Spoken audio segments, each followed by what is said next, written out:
കൊല്ലത്ത് അമ്മയും സുഹൃത്തും ചേർന്ന് 2 വയസ്സുകാരിയെ കൊന്ന് മൃതദേഹം ചാക്കിൽ കെട്ടി കുറ്റിക്കാട്ടിൽ ഉപേക്ഷിച്ചു. 1 മാസം മുൻപാണ് കൊലപാതകം നടന്നത്. അമ്മൂമ്മയുടെ പരാതിയിൽ പോലീസ് അന്വേഷണം നടത്തിയപ്പോഴാണ് കൊലപാതകമെന്ന് കണ്ടെത്തിയത്. അമ്മയെയും സുഹൃത്തിനെയും പോലീസ് പിടികൂടി. ഇങ്ങനെ ഒരു ഇൻഫർമേഷൻ കിട്ടിയപ്പോൾ നമ്മൾ ആദ്യം തന്നെ ഈ കുട്ടിയുടെ അമ്മേനെ വിളിച്ച് ചോദ്യം ചെയ്തപ്പോൾ തന്നെ കുറച്ച് പരസ്പര വിരുദ്ധമായ കാര്യങ്ങളാണ് ഇവർ പറഞ്ഞിരുന്നത്. ഈ സ്ത്രീ പറഞ്ഞു ഇവരുടെ ഹസ്ബൻഡ്, അതായത് കണ്ണൻ എന്ന് പറഞ്ഞ ഒരാൾ തെങ്കാശിയിലുള്ള ഇയാളുടെ കൂടെയായിരുന്നു താമസം. ഇവരവിടെ പോയിട്ട് ഒരു ദിവസം ഈ സ്ത്രീ പുറത്തു പോയ സമയത്ത് ഇയാളെ കുട്ടീനെ കഴുത്ത് ഞെരിച്ച് കൊന്നു എന്നും അതിൻ്റെ ശേഷം ചാക്കിൽ കെട്ടി ഒരു സ്ഥലത്ത് ഉപേക്ഷിച്ചു എന്നുമാണ് പറഞ്ഞത്. മധുരയിൽ പോയി അവിടുത്തെ പോലീസിന്റെ സഹായത്തോടു കൂടി നമ്മൾ ഈ കണ്ണൻ എന്ന് പറഞ്ഞ ആളെ കണ്ടുപിടിച്ചു. അയാളെ ചോദ്യം ചെയ്തപ്പോൾ അയാളെ കുറ്റം സമ്മതിച്ചു. കുട്ടീനെ ഇയാള് കൊന്നതാണെന്നുള്ളത് സമ്മതിച്ചു, കഴുത്ത് ഞെരിച്ചിട്ട്.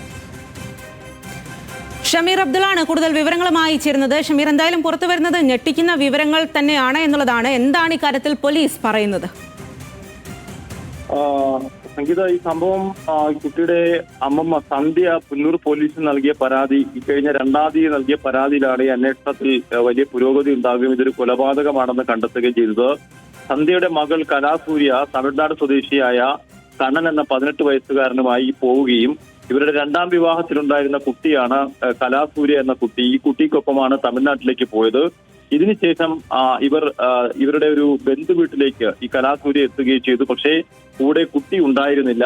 നിരവധി പ്രാവശ്യം കുട്ടി എവിടെയെന്ന് അന്വേഷിച്ചപ്പോൾ ഇവർ ഈ കുട്ടിയെക്കുറിച്ച് ഒന്നും പറയുന്നില്ല. ഒരു അനാഥാലയത്തിലാണ് കുട്ടിയെ ആക്കിയിരിക്കുന്നതെന്ന് പറഞ്ഞു. ഇതിനുശേഷം കേരള പോലീസ്, പുനലൂർ പോലീസ് തമിഴ്നാട്ടിലെത്തുകയും അവിടെ ഈ അനാഥാലയത്തിൽ തിരക്കുകയും ചെയ്തു. പക്ഷേ അവിടെ അങ്ങനെ ഒരു കുട്ടിയില്ല.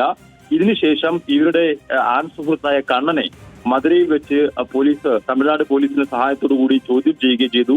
ഈ ചോദ്യം ചെയ്യലാണ് ഇയാൾ പറഞ്ഞത് കുട്ടിയെ തനിക്ക് ഇഷ്ടമല്ലായിരുന്നു, അതുകൊണ്ട് തന്നെ കുട്ടിയെ താൻ കൊലപ്പെടുത്തി. 1 മാസം മുമ്പാണ് ഈ കൊലപാതകം നടത്തിയത് എന്ന് പറഞ്ഞു.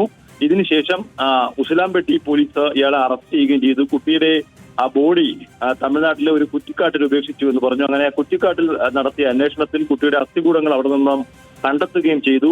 എന്തായാലും ഈ കലാസൂര്യ, പുന്നൂർ സ്വദേശിയായ കലാസൂര്യയുടെ പരസ്പര വിരുദ്ധമായ മൊഴികളാണ് ഈ ഒരു കൊലപാതകം കണ്ടെത്താൻ പോലീസിന് സഹായിച്ചത്. എന്തായാലും പ്രതികൾ 2 പേരും ഈ ക്രൈം നടന്നിരിക്കുന്നത് തമിഴ്നാട്ടിലായിരുന്നു. തമിഴ്നാട് പോലീസ് അറസ്റ്റ് ചെയ്ത് റിമാൻഡ് ചെയ്തിരിക്കുകയാണ്. ഇനി ഇവരെ കേരളത്തിലേക്ക് എത്തിച്ച് തെളിവെടുപ്പടക്കം നടത്തും. ഈ താമസിച്ച വീടുകളിലും മറ്റിടങ്ങളിലും ഒക്കെ കൊണ്ടുവരേണ്ടതുണ്ട്. അതുകൊണ്ട് അവിടെ കൊണ്ടുവരുമെന്നാണ് ഇപ്പോൾ പോലീസ് അറിയിക്കുന്നത്. സംഗീത. ശരി ഷമീർ.